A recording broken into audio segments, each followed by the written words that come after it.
Alô galera do meu canal aí, Gordinho do Pará. Estamos aqui na segunda parte do vídeo, falando hoje sobre o Dia da Consciência Negra. Dia desse tão importante, uma data assim tão forte, né, que deveria ser feriado nacional nesse dia. Infelizmente, aqui no nosso estado não é. O dia aí que nós devemos saudar ao grande Zumbi dos Palmares, que deu a vida dele. Por isso mesmo que hoje, dia 20 de novembro, é comemorado o Dia da Consciência Negra. Foi o dia que ele foi morto numa emboscada. E hoje estou aqui novamente com a minha esposa, a professora Arciane. Estudou História também lá na Federal. E tem muita coisa assim que ela aprendeu lá nesse tempo, não foi, dona Arciane? Verdade. O que você pode falar hoje desse grande dia, assim, dessa representatividade que tem sido? Na verdade, é o dia hoje assim, da consciência negra.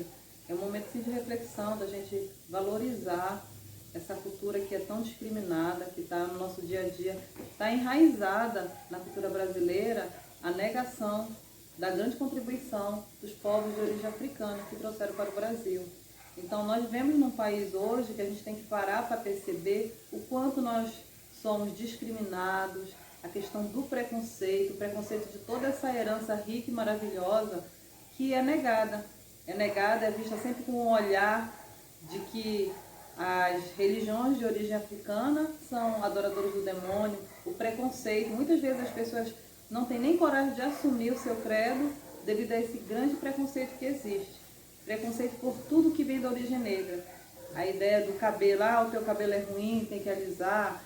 São aquela cultura que as pessoas têm do tipo de brincadeira, do tipo do dizer, preto quando ele não caga na entrada, ele caga na saída, o cabelo ruim parece cabelo de preto, esses tipos de coisas que as pessoas acham que é uma brincadeira e não se torna, não é nem um pouco brincadeira. É engraçado para quem fala, mas é constrangedor para quem ouve, para quem na verdade se sente discriminado. Às vezes as pessoas dizem, agora tudo é preconceito. Você já sofreu por preconceito? Já sofri várias situações de preconceito, até mesmo na minha família, por causa da minha cor, e também no ambiente de trabalho. Eu trabalhei numa escola particular, então tinha uma mãe lá, mãe de um aluno meu, que ela não falava comigo. Todo dia ela trazia a criança, dava para a professora para auxiliar da minha turma, mas ela não falava comigo, e eu percebi, foi quando eu comecei a perceber que lá na escola eu era a única negra. Então todas as outras professoras eram brancas, eram loiras, e eu era a única que era negra, e eu percebi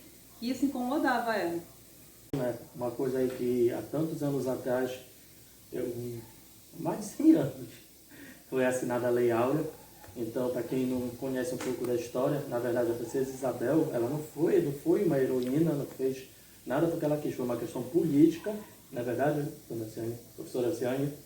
Essa questão da abolição, até mesmo estava lendo, né, descobri que Benfica foi o primeiro lugar, distrito, né, na cidade, aqui no Pará, onde como era o nome que dizia o governador da época, mas não era governador da província do Pará, ele foi até Benfica, né, onde existe esse cartório lá, assinar a carta de alforrias para os escravos, né, tem o nome dos escravos, tudo isso, se você procurar na enciclopédia com o nome de Benfica, está lá dizendo, né. Então ele já foi revolucionário nessa época, nesse tempo, os donos de terra ficaram muito aborrecidos com ele, porque aquela mão de obra que para eles era barato, porque eles tratavam os escravos realmente como animais. Mas eu acho até mesmo nem animal merece esse tipo de tratamento. Que em vários lugares houve um tipo de escravidão, não é isso? Mas tinha lugares onde eles comiam comida, parece comida de porco, onde os castigos eram muito severos, onde as escravas eram abusadas pelos seus senhores, e às vezes a dona, né, a esposa do fazendeiro lá, do dono da terra, tinha ciúme e mandava castigar, até mesmo matar. A gente vê várias formas de escravidão, mas nenhuma deixa de ser escravidão. Essas relações existem em todos os lugares, são relações diferentes, mas todas a desqualificação do escravo enquanto pessoa, ele passava a ser, era como se fosse um objeto, era um objeto de valor em muitos momentos. Quando acabou o tráfico negreiro, ele era uma moeda. Então a gente pode perceber que tudo que girava em torno da escravidão era muito uma questão econômica. A pessoa que era escravizada, ela não era vista como pessoa de direito. Ela foi destituída dos seus direitos, e para Para justificar isso, se usa a questão da cor. Não existe justificativa nenhuma de se escravizar alguém, seja por cor, seja por ter sido vencido em guerra, como foi em outro momento atrás. A questão da abolição, né, como a gente estava conversando hoje, que foi uma questão política, e tanto é que não teve uma estrutura para os negros depois da abolição, não é verdade? Tanto não foi uma questão humanitária, altruísta. O que foi? Foi toda uma pressão econômica e política, que a escravidão já havia sido banida para a maioria dos países escravistas. Chegou o momento do Brasil, houve pressão internacional. Desse momento é uma questão muito mais econômica e política, mas nunca houve uma preocupação de, se acabou com a escravidão, vamos reconhecer a mazela que nós fizemos com os escravos, com essas pessoas, vamos dar condições de vida. Não. Simplesmente acabou a escravidão, não estava mais servindo para o que se queria, foram expulsos das fazendas, mandados embora, não se dava trabalho, não se deu direito à moradia, não se deu direito à terra, não se deu direito à educação, nada. Eles começaram a viver ainda mais à margem da sociedade. O que restava para eles? Os piores trabalhos da sociedade. Então os escravos foram libertados. Aí ficaram por aí fazendo os piores tipos de serviço. Os piores tipos de serviço. Então essa tradição que se traz até hoje, de que a população negra brasileira, ela recebe menos, ela é mais desqualificada, ela é a menos reconhecida, ela é a que tem menos direitos, seus direitos são menos respeitados. Então todas essas questões são históricas. Quando se acabou a escravidão, não se deu condição de vida para o escravo, para o ex-escravo. Aí o que aconteceu? Antes de se assinar a Lei Áurea, o que se fez antes? A Lei de Terras, que tinha toda uns requisitos para você ser dono da terra. E esses requisitos... Tinha nego que queria até voltar a ser escravo só para não ficar pela rua, né? E são várias situações que aconteceram e que, na verdade, o que poderia ter sido uma bênção se tornou para muitos uma maldição. Porque um escravo que não, com idade, não tinha do que sobreviver, ficou realmente marginalizado às margens da sociedade e dos seus direitos. Verdade, né? Infelizmente não se pensaram nessa questão e até hoje a gente ainda vê que é um problema ainda que se arrasta, porque tanto é que muitas pessoas não querem se reconhecer negra, né? Tem pessoas que são negras e dizem que são pardas, porque é um reconhecimento da sua pele ou até mesmo uma vergonha que as pessoas têm de dizer, não, eu sou negro, eu tenho um cabelo crespo e eu sou dessa forma. Não, aí veio até a tendência de alisar tudinho, porque tinha vergonha, porque veio o preconceito, teu cabelo é pichain, teu cabelo é sarará, como muitos outros tipos de coisa. Como aconteceu na escola. A Elciane sempre ensinou essa cultura negra em casa. A Elciane não é uma ativista, mas eu digo que ela dava um bom caldo, porque ela tem esse sangue de luta, mesmo de reconhecimento, de bater no peito, eu sou negra e não tenho vergonha do que eu sou. Tanto é que ela passa isso para a nossa filha, Maria Clara, na escola. Ela chegou um dia, perguntaram qual é a sua cor, aí ela disse que ela era negra. Aí a professora disse para ela, não, você não é negra, você é parda. Ela disse, não, eu sou negra.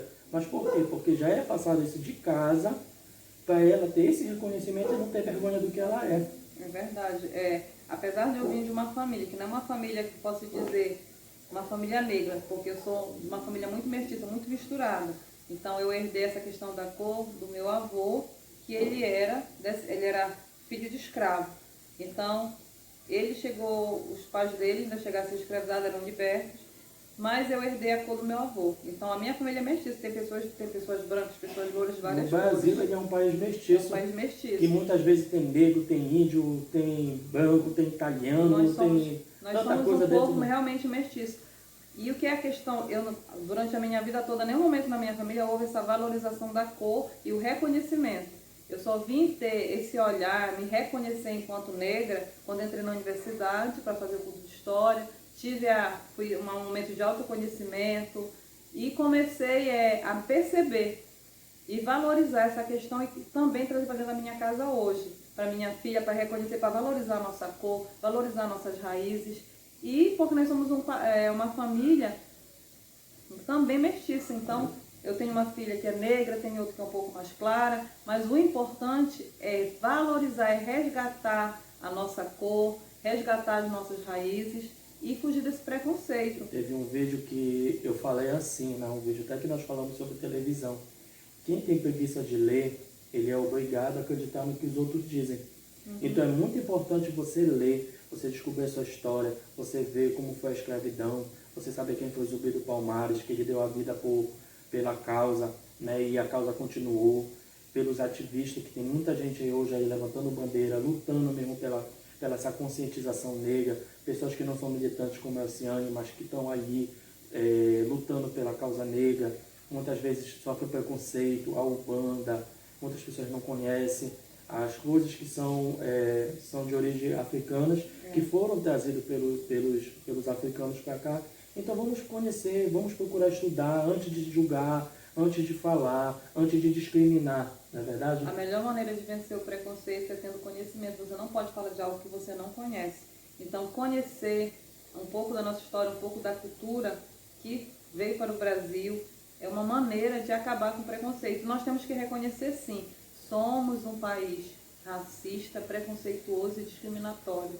Quando nós negamos essa cultura, quando nós, que está tão enraizado no nosso dia a dia, que a gente não consegue perceber quanto nós somos preconceituosos. E quando nós negamos isso, nós estamos já afirmando.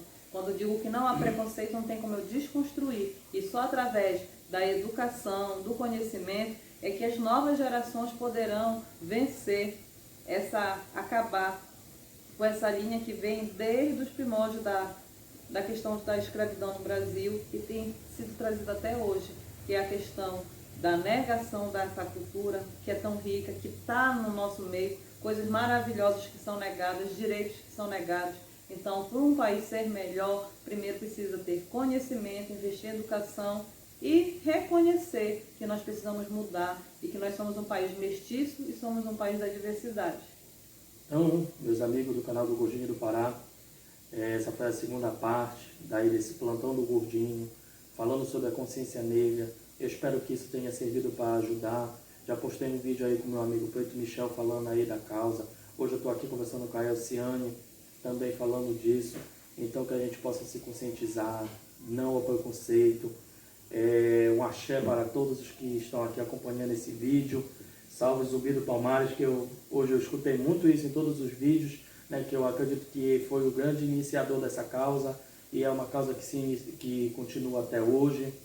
E deixa eu me lembrar mais de alguma coisa. Se inscreva aí no canal do Gordinho do Pará. Eu espero que esse vídeo traga realmente uma ajuda e uma luz para essa conscientização, não ao racismo, não ao preconceito, e que o Dia da Consciência Negra não seja só hoje, que todo dia a gente possa estar se conscientizando disso.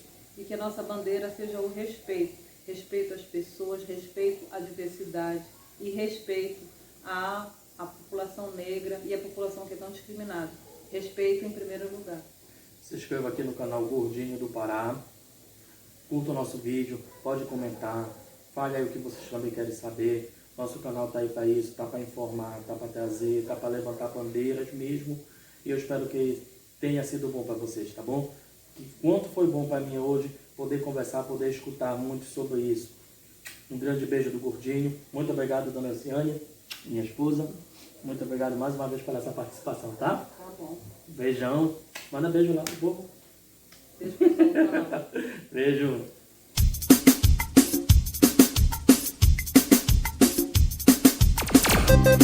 Thank you.